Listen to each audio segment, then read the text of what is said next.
Today is Monday. It's February the 6th, 2023. Our devotional today is titled, Too Late.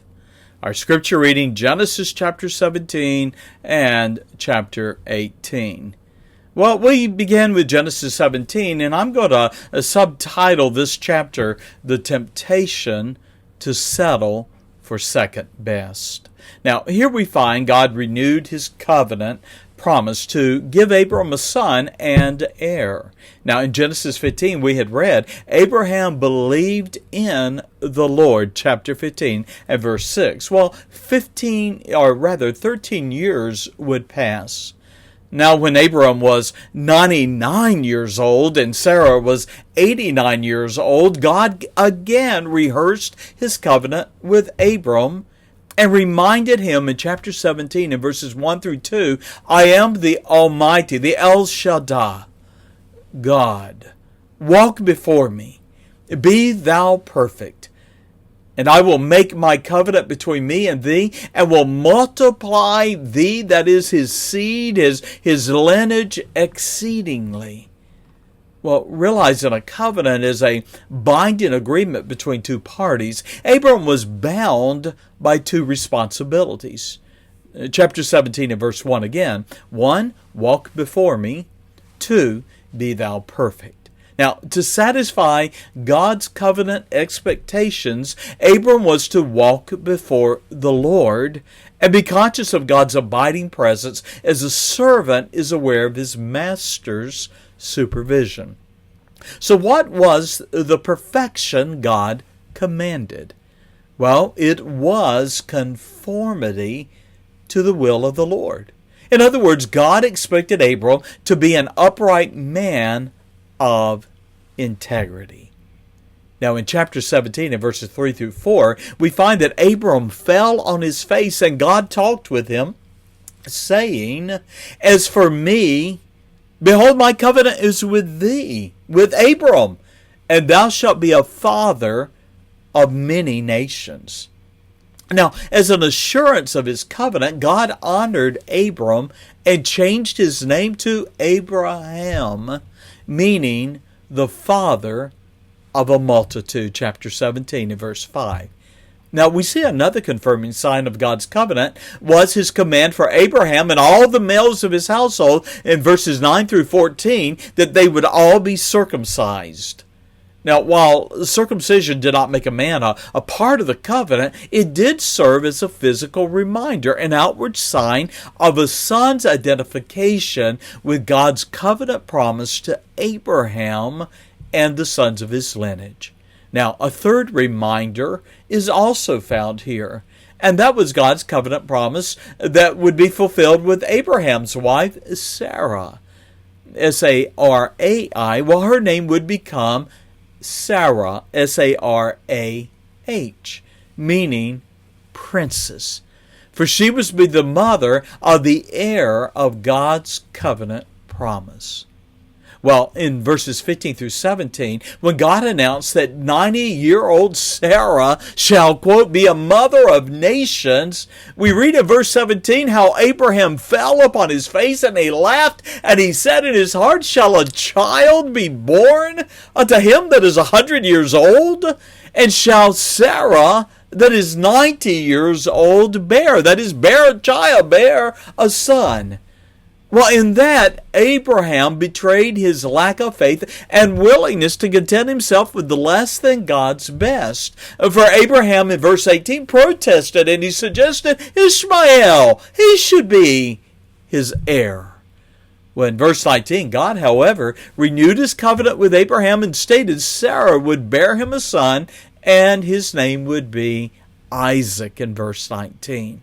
Now, though God refused Ishmael as Abraham's heir, he nevertheless comforted Abraham that his son, born to Hagar, would, quote, be a father to a great nation in verse 20. Now, in verse 21, God then repeated his assurance that Sarah would bear the son who would be Abraham's heir, and he set the time for the child's birth the next year. And that is when Abraham would be 100 years old and Sarah would be 90 years old. And verses 22 through 27 concludes our study of chapter 17. For here Abraham accepted God's will, obeyed his command, and circumcised every male of his household as a testimony of his covenant with God and God's covenant with him. Now that brings us to chapter 18. Now in Genesis chapter 18 we have what I am describing as a heavenly visitation. A theophany, Theophany, a theophany, that is the appearance of the Lord in the form of man, as we find in chapter 18, when he and two angels appeared as men before Abraham's tent and brought news within Sarah's hearing that she would bear a son.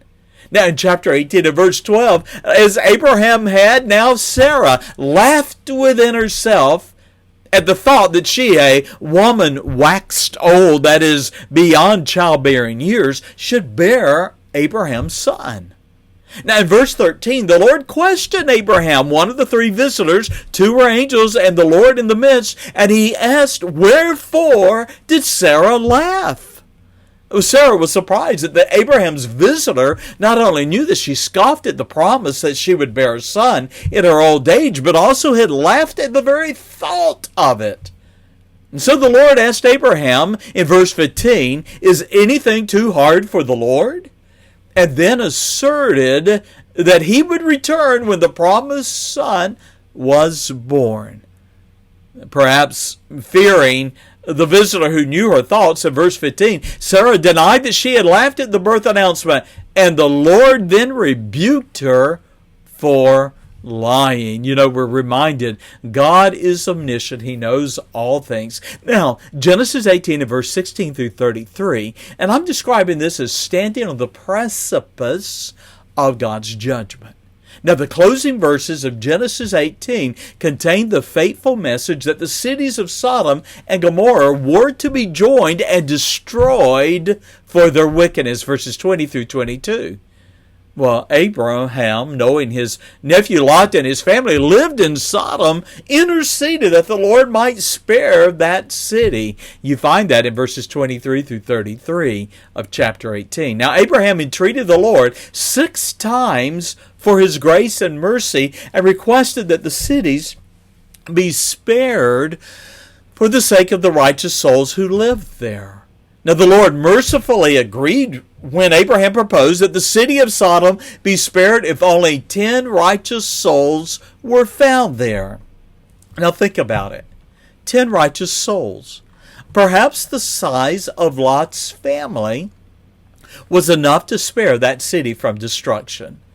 Unfortunately, Lot was not interested in the lost souls of his neighbors. Abraham, however, cared for the inhabitants, and he interceded not just for his nephew Lot and his family, but he interceded for the whole city.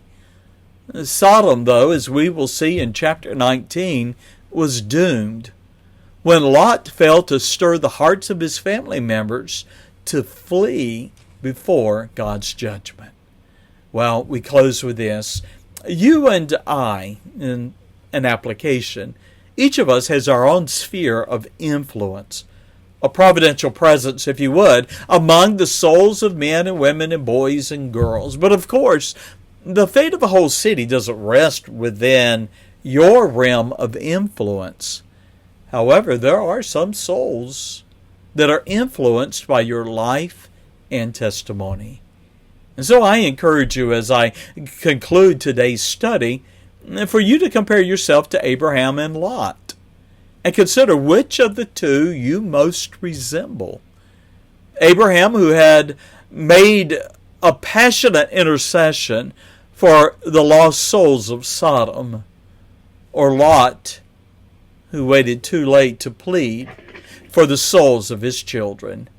And thank you for joining me now for this devotional. We continue our study of Abraham tomorrow. God bless. Bye-bye.